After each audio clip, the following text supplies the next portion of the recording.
Hey, what's going on, guys? I want to welcome you to Listener Feedback, episode number 15. I'm your host, Kiaun Mitchell, and I want to say welcome. Thank you guys again for being here. It's always appreciated. Thank you guys for the support. It really means so much. Now, in this week's Listener Feedback, this episode will be starring Mr. Cody Clark, and also making his return, Mr. One Subset Tekken. I want to thank you, brothers, for writing in, sending these emails. It truly means a lot. I can't wait to go over them. But on top of going over you guys' emails, we're going to cover some gaming news as well. A couple of smaller stories this week that we're gonna go over, and hopefully you guys enjoy, especially if you're a Bushido Blade fan and you are a PC gamer. You're definitely gonna want to stay tuned to hear about that. But anyway, without further ado, Mr. Cody Clark, you're gonna start us off this week.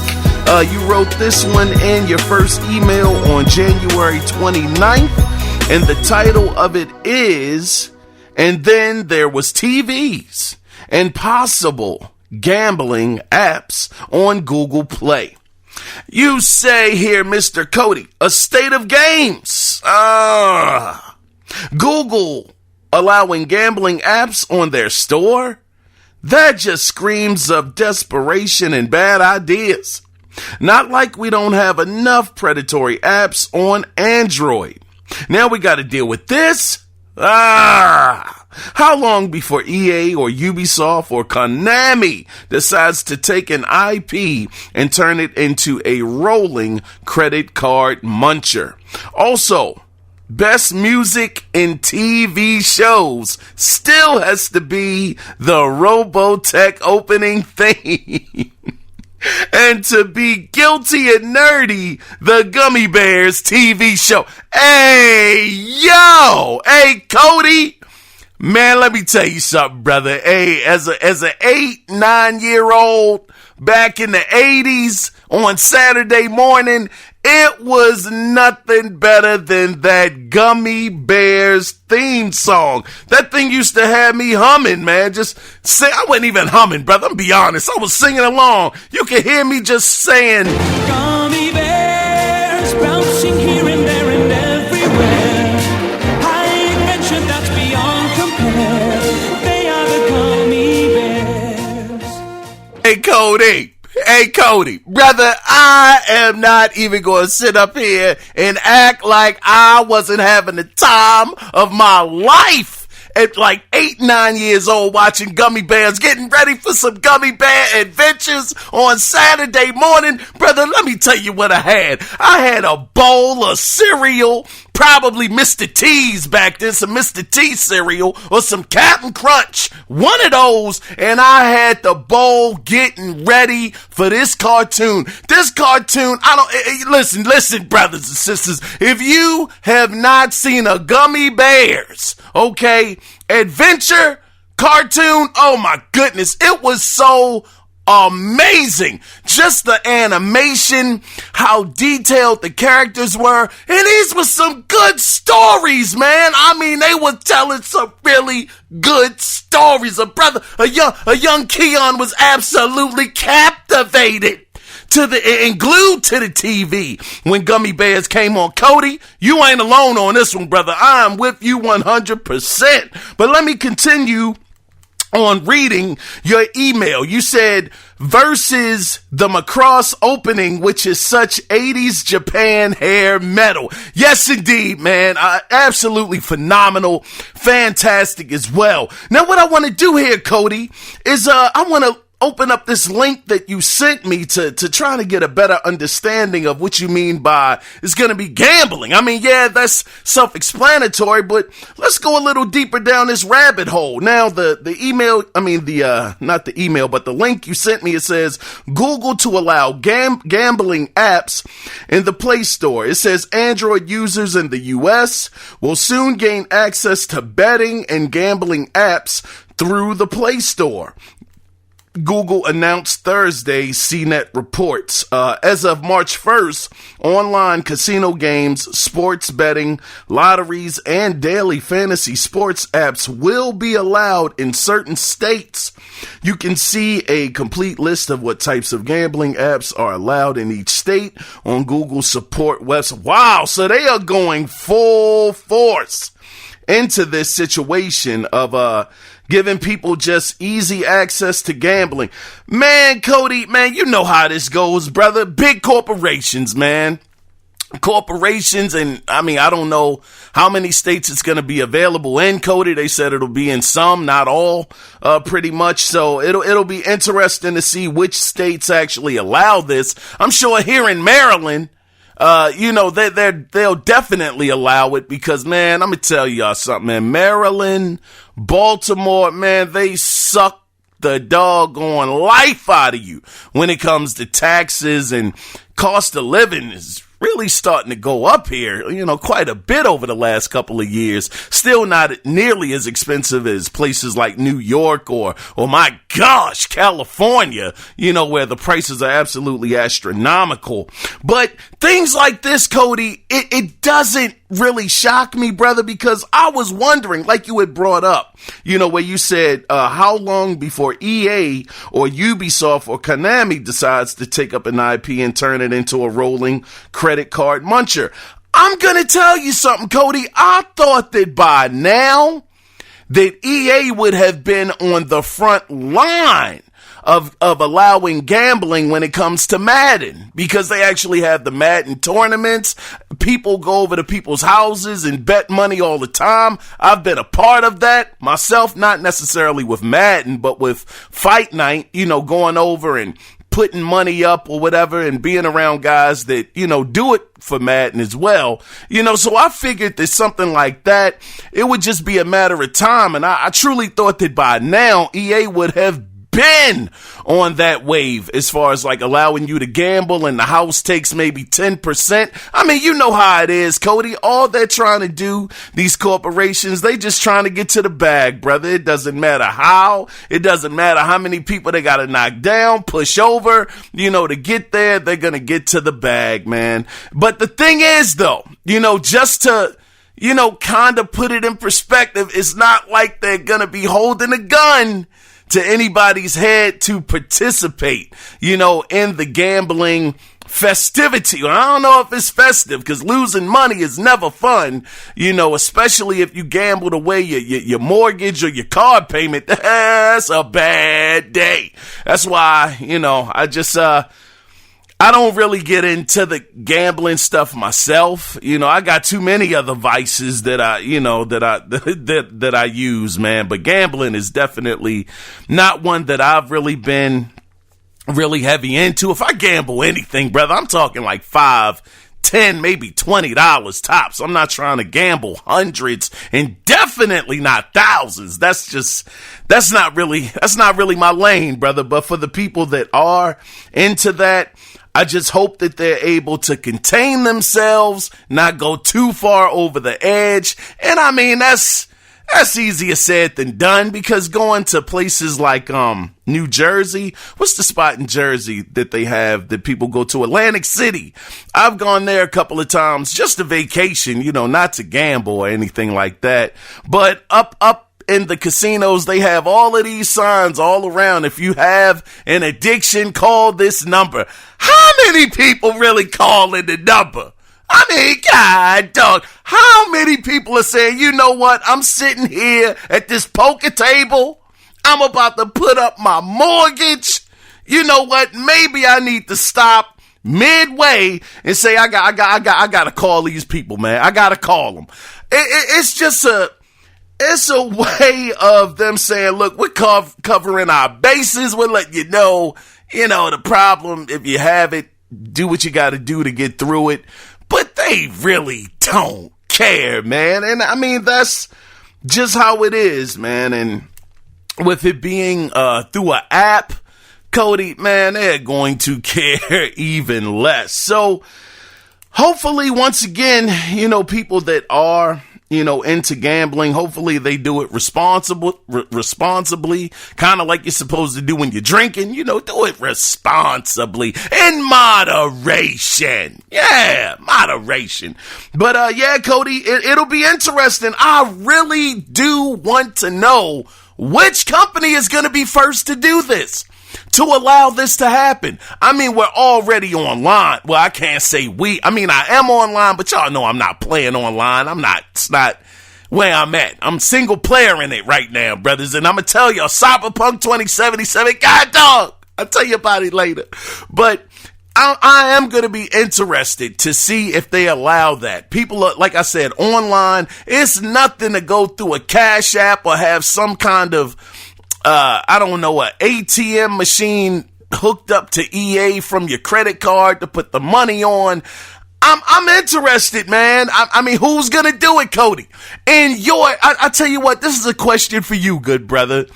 In your calculations, who do you think is going to be first? Because 2K, they could do it as well. I mean, that VC, people are spending hundreds upon hundreds of dollars on VC. So who's to say that they wouldn't want to take the same route and say, you know what, people are paying all of this for VC and all of these upgrades.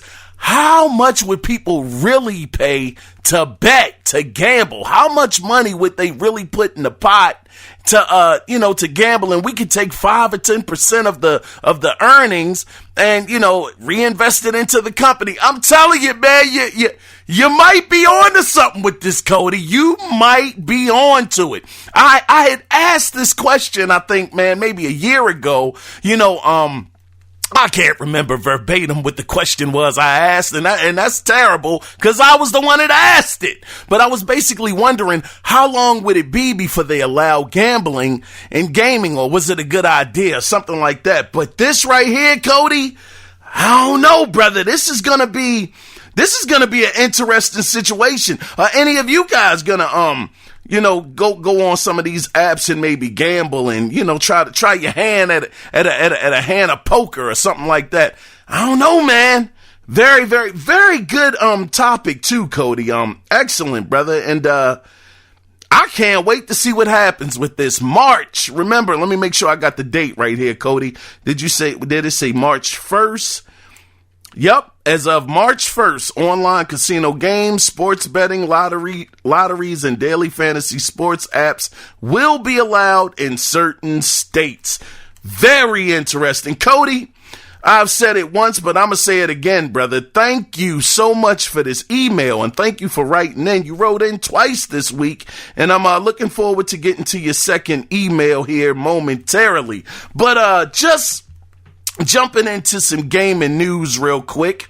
Stadia. I know you guys are familiar with Stadia, but Stadia is shutting, and I got to shout out Mr. Lawrence Jones for actually putting this story in the Analog Circle Facebook group. Shout out to that good brother. If you want to be a part of the group, man, just go over to Facebook and join, brother. You'll be in, brothers and sisters. But this one article that he put up was from Engadget, and it was talking about Stadia is shutting its game studio down.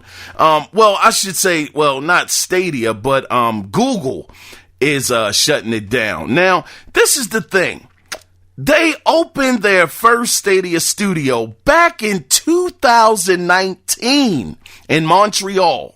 So Assassin's Creed lead, or at least she was a lead at the time, Jade Raymond, who was with the company because of this, she is leaving.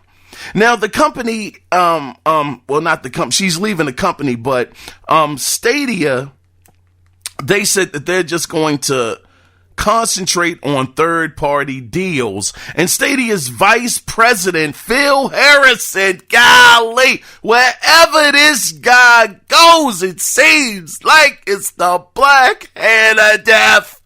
This guy, he said that,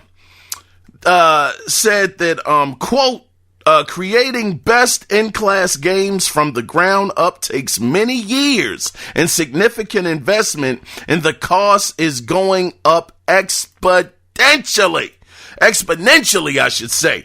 Now, this is the thing. They opened this studio back in 2019. We just crossed over into 2021 and the studio is no more. Once again, here it is. They're trying to jump in. They think it's easy. It's just not. I don't think it's as easy as these companies may think it is. Here it is. We're talking about Google money. I mean, this is a multi-billion-dollar business. Google has decided, man, this is just too much money and too much time to try to build something from the ground up with our own studio. We're shutting this down in less than 2 years. They shut it down in less than 2. That is unreal. Now I'm gonna tell you this. I was gonna report on this on the podcast, but I decided not to because I thought it was going to be too long-winded. But I want to just bring this point up because of this Stadia situation. Now, it has to do with Amazon. Now, Amazon is having some. They seem to be off to a pretty horrible start, and the person behind Amazon starting off at such a troubling start, it begins with a gentleman by the name of Mike Frazzini. Now, he was brought on 8 years ago. Listen, I gotta read this off. Listen to feedback. I'm gonna get to you one subset. I promise you, brother. I just want to read this to y'all, though. He was brought on 8 years ago to start Amazon Game Studios. But get this, he's never made a game. But instead, he started his career in the book section of Amazon.com. I'm not making this up. This is an article from IGN. So this is his track record. The first game released was the Grand Tour game. Within a year, it was removed from digital storefronts. The next title was Crucible. Now, this went back into beta after the game officially launched and then was shut down this past November. Now, keep this in mind. Amazon is spending close to $500 million a year to keep the game division operating. That is the operating cost a year, $500 million. And so far, they have not hit anything out the park, and it's been 8 years so far. Now, in between time, he did bring in some talent, people from EverQuest, Far Cry 2, Portal, and he even got some guys from Madden to come over. But despite this, according to current and former employees, he refuses to listen to the advice being given to him by these experienced developers. So much so, man, this guy's God dog. So much so that 3 out of the 4 of the developers are gone that initially came in. Now, Franzini went as far as to say every Amazon game should be a, quote, billion-dollar franchise, end of quote. It's nothing wrong with that. You would hope that every game that you're making is a billion-dollar franchise. But this is the problem. He would understaff for the project. Then to add insult to injury, instead of using Unity or the Unreal Engine, he licensed tech from Crytek to create Lumberyard. Now, normally, that would be great to build your own engine. But for the developers, it was described as painfully slow, so much so that one employee said, quote, Lumberyard is killing this company, end of quote. Now, it said women aren't given the same opportunities as men, and 4 women developers came out and said that their worst experience of sexism in the industry came while working at Amazon. Now, employees also, the list continues of things that are just kind of wrong in this sector of Amazon. Now, employees also don't get the same incentives as other developers. Now, case in point, most studios get bonus pay based on critical and commercial successes. But for Amazon Game Studios, Amazon's stock plan only rewards employees for how long they have been at the company.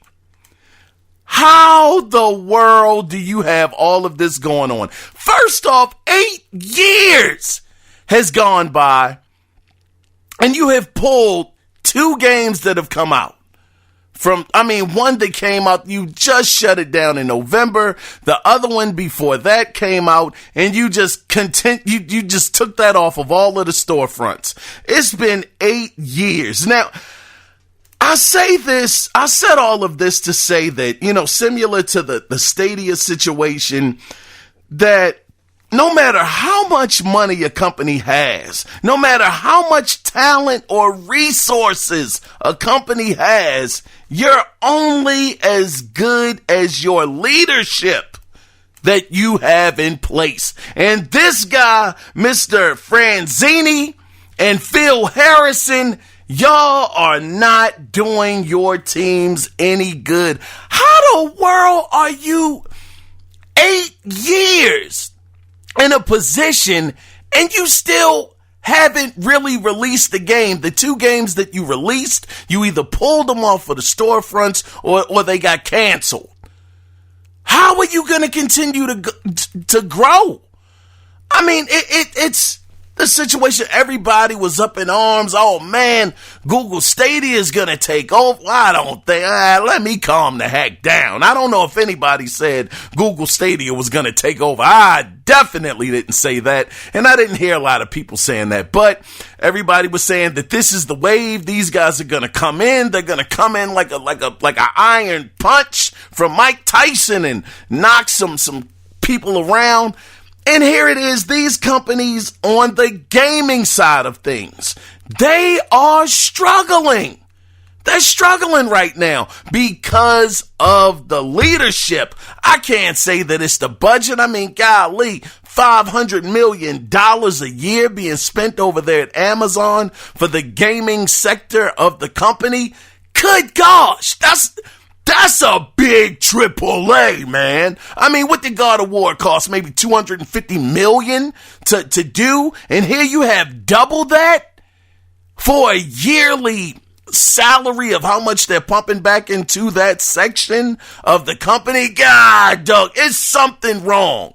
All I'm saying is leadership. It always starts with leadership. And Phil Spencer, Phil ain't that bad. Golly, I give Phil Spencer a lot of criticism because a lot of the things he's done I don't like. But man, that joke ain't that bad. Good gosh, he's made some questionable decisions. But that dude ain't that bad. So hopefully with his leadership, Xbox will get into a better place, a better position, because man, wait till we go over this next story and a little later on in the podcast. But now I do want to jump into, and thank you for waiting, Mr. One Subset Tech, and that's my dude, man. Welcome back, man. Welcome back to the feedback, man. Now the title of Mr. Subset's Mr. One Subset Tekken's email. Got to get it together, brother. Bear with me. But the title of his email is, oh man, here this brother go with this again. She's a tall glass of water. I'm guessing, brother, you must be talking about the vampire chick from Resident Evil Village. Let's see what this brother talking about. Because this brother was talking about Abby back when The Last of Us Part 2 was on. That brother said that she can get the business. His brother trips me out, man. I love reading this brother's emails. So here we go. He says, hello, Kiaun. I hope all is well with you. It is, brother. Thank you for asking. He says, now it seems to me my New Year's gaming resolution was right on time. The internet is just going crazy with Resident Evil. I'm playing my way through Resident Evil 2 Remake and really enjoying it. if the Final Fantasy remake is made in this type of new gameplay style, then I understand why it was put up for Game of the...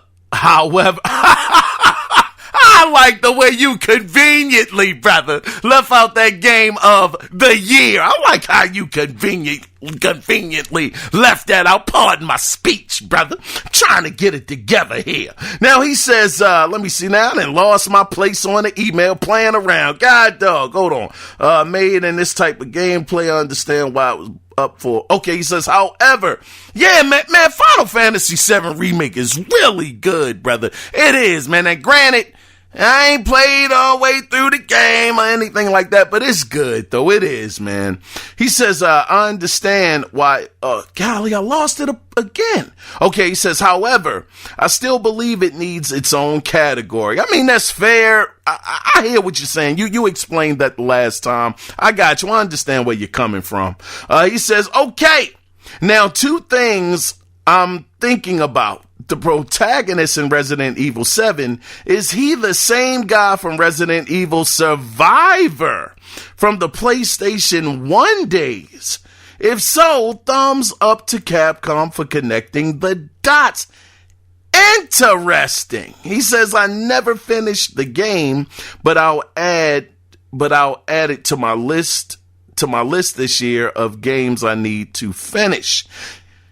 That's, man, you know what? I wish I was better prepared, my good brother. I might have to Google that just live on the show, brother. He says, my second thought, why is everyone losing their mind for the large vampire woman from RE Showcase with Freddy Krueger claws? Why? I don't get it. Yeah, she's big and has some big boobs. But she's a vampire. She'll kill you and drink your blood. She is to be scary and a villain. That's true. Maybe it's just me.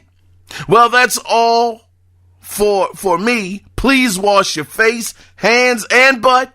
And please wear a mask from the little big town of Lucama that got snow. Wow. Yeah, I saw the pictures that you sent me, man. Y'all really got some real snow down there, man. I mean, your deck was covered, brother. Cars were covered. The street sidewalks had snow on them. So yeah, y'all really got some snowfall down there, brother. But getting to your email, and thank you for this email, man.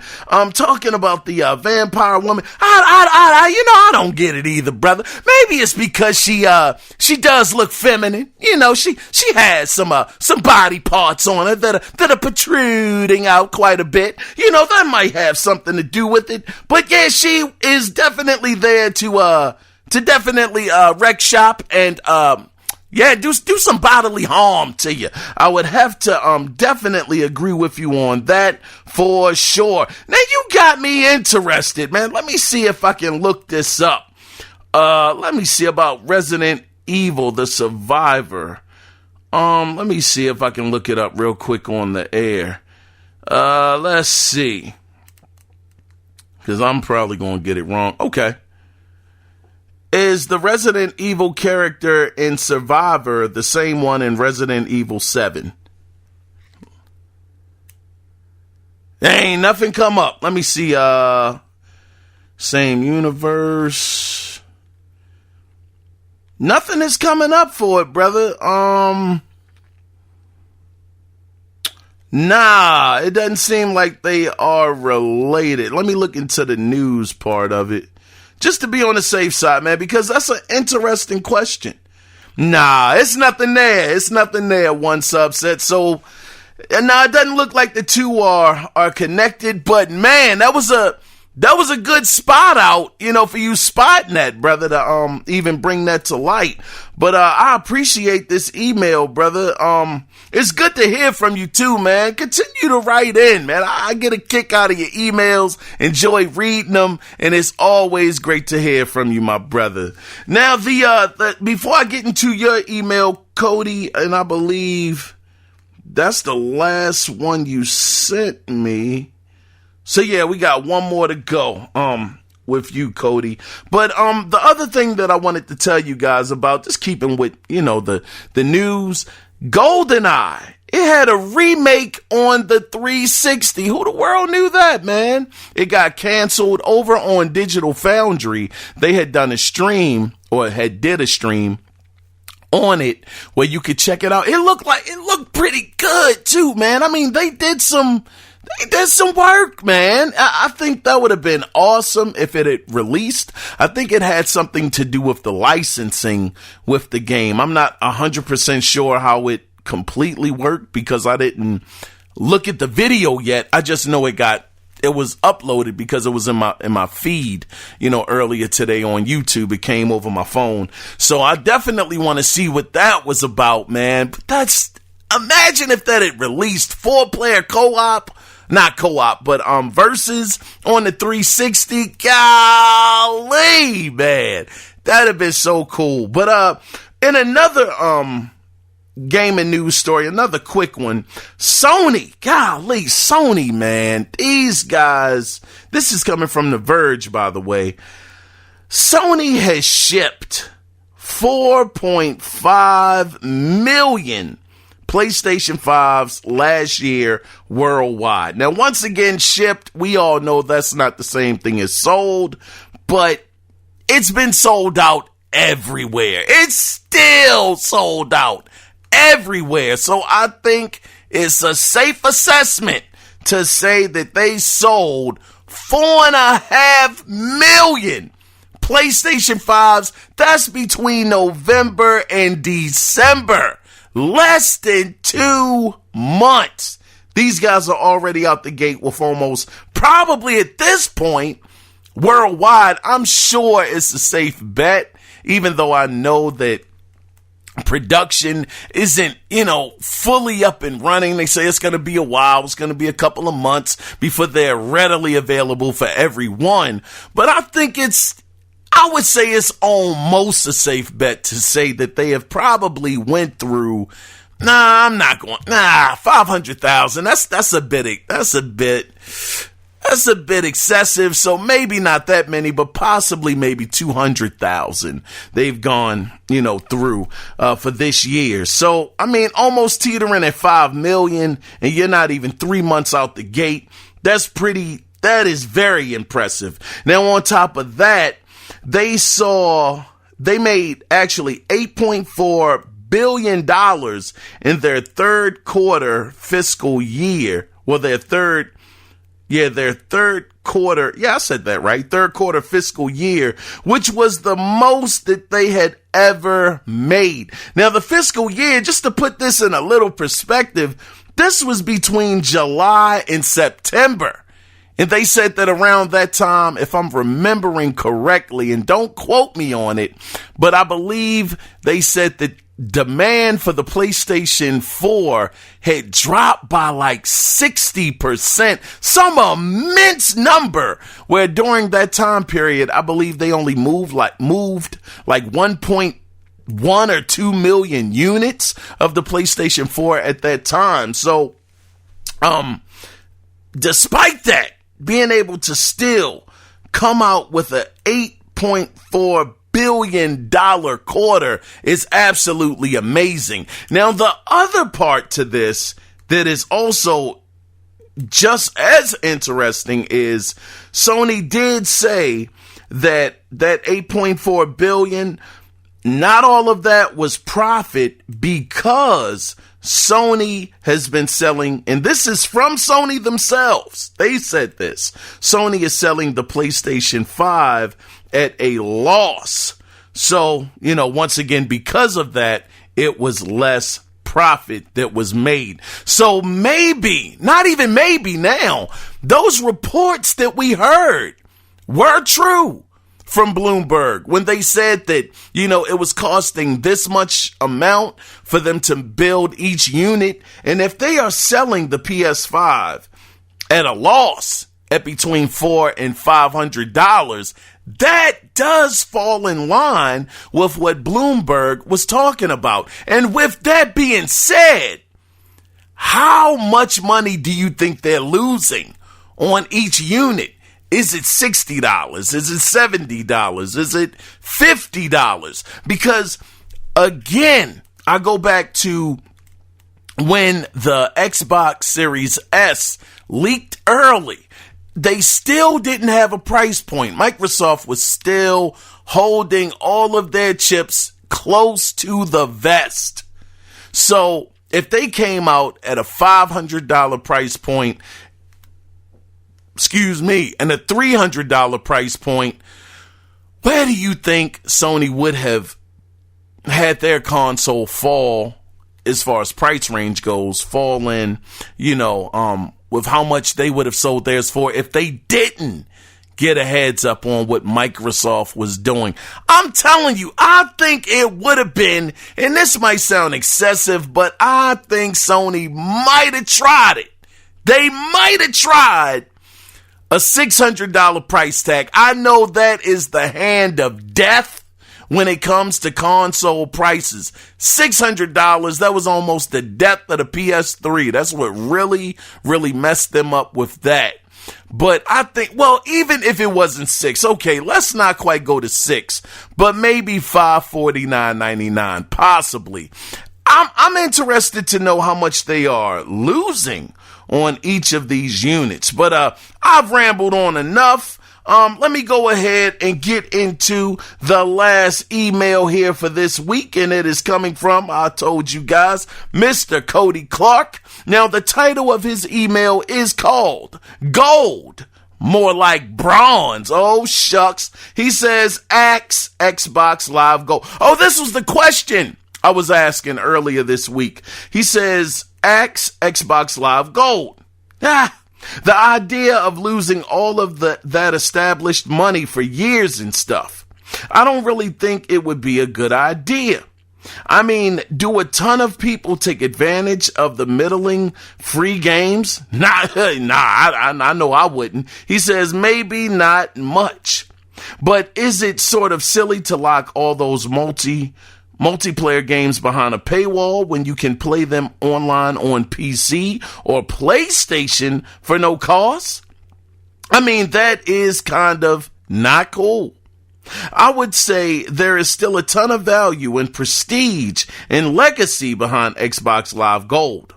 It was almost a requirement for OG Xbox and the 360. Yeah, I remember that back in the day on the 360 where they would lock the apps behind Xbox Live Gold where you couldn't go on YouTube or there was another app that you couldn't go on. Anyway, y'all know what I'm saying. Y'all were there. He says all that data, all those live services, it made sense to me. And the most people that are small, and hold on, I'm messing this all up. Let me start over. He says, it made sense to me and to most people that a small fee kept the wheels in motion. I admit, I find the idea of Xbox Live Gold kind of archaic and not as valuable as it used to be. Something does need to happen. A change does need to be made. Value needs to be added to Gold. That being said, I'm currently using the Ultimate Game Pass. So until I decide to downgrade or whatever, I'm no longer really part of that conversation. That's what I'm saying, Cody. Actually, you're the perfect candidate for the conversation because you're on I'm about to say, God, dog, it's so ingrained in my brain. I'm about to say Xbox Live Gold. You are on Game Pass Ultimate. And that was my point, Cody. Here it is. They have another avenue where they can make the money. They can, and since they're trying to funnel people over to Game Pass anyway, why not just drop the Xbox Live Gold? Like you said, these titles that they've released in the past that are free, they are middle of the road at best most of the time. And here it is, you have Sony. God, dog, shout out to Sony, man. They just released, and I'm hearing good things about it. Hearing real good things about All-Star Destruction or Destruction All-Stars, whatever it's called. They released that along with Control, the PS5 version, which Digital Foundry did do a breakdown of. And it's running at pretty much a rock solid. Once again, they outperformed the Xbox Series X. The Series X was dropping frames. I ain't gonna say all over the place. I don't want to get too excessive with it and put too much doggone fixings and zest on it. But it was definitely being outperformed by the PS5 because it was holding a much better consistent 60 frames per second. It might have dropped to 59, whereas the Series X was dropping as far down as 54. Oh, I know, it's such a huge difference. I know it's really not, but it just goes to the point that the PlayStation, it was outperforming it, man. That's all I'm saying. But I was only mentioning once again PlayStation because they're giving the value to their customers with PlayStation Plus. Having Control, the PlayStation 5 version, available pretty much day and date. Doggone there, pretty much. And then you got Concrete Genie. It's a super solid month for them this month. And I don't even know what Microsoft is giving away, to be fair, but golly, Control is a brand new game on the 5. And so is Destruction All-Stars, 2 brand spanking new games that they're giving away in their service. So yeah, it just seems like Microsoft, since they aren't really giving that value on the gold side outside of being able to play games online, which I gotta give them credit. Gotta give them credit where they did say that they will be making those free-to-play games free on Xbox. Now, they said that's going to be happening in the coming months, which is interesting. Now, once again, I'm not a software engineer. I don't know how to type one line of code, but I just can't imagine that and once again, this is my brain.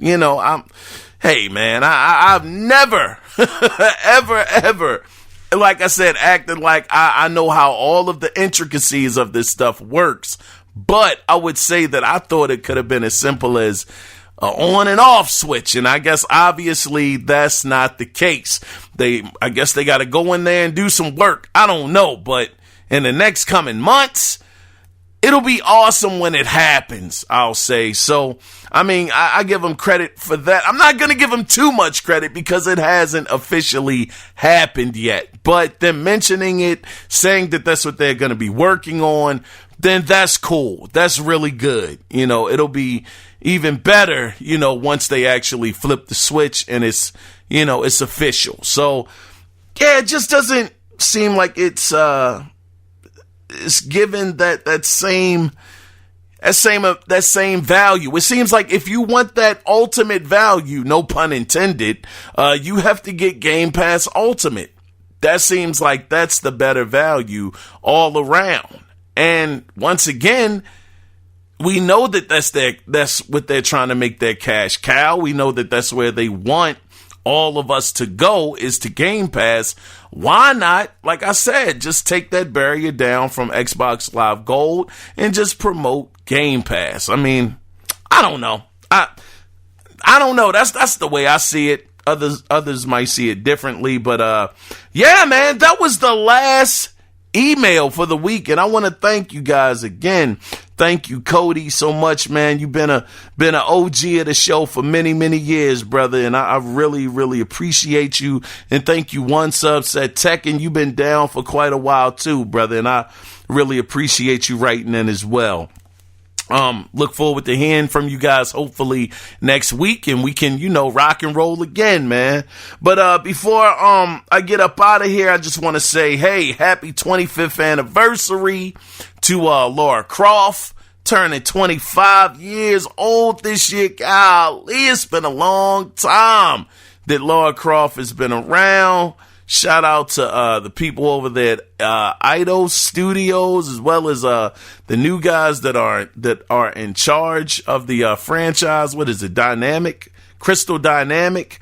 Shout out to them. And before I get the heck out of here, because I feel like I'm being long-winded at this point, if you are a Bushido Blade fan, now, golly, this is for PC. PC standing for painfully cheap. Man, I don't know why. People probably say, why in the world do you have such a disdain for PC dudes, man? It's not all of them. It's just, once again, the ones that want to claim they're on such a high horse and just so above and beyond consoles. But yet, consoles are hitting 60 frames and even 120 frames per second in some cases. So, golly, I know your 3080 and 3090 is blowing them out the water, but who cares, man? But on a positive note, because I want to stay positive here for the PC brothers and sisters, shout out to y'all, not really, but I want to let you know that it's actually a real dope game, in all seriousness. It's a real dope game over there. It's called Hellish Court, and if you have ever been a Bushido Blade fan, God dog, this game looks so good, man. It looks so doggone good. It's actually the lead developer on the game is an ex-senior animator from The Witcher 3. And IGN was showing it off earlier today. Golly, I hope this game comes to console. I ain't even gonna lie. The way they were hitting each other, I'm telling you, once again, the name of it is Hellish Court, spelled Quart. All I'm saying is just look that up. I mean, the way they were slicing and hitting like the arms and chopping off hands and whatnot and slashing the face. That game looks so dope, man. Good gosh.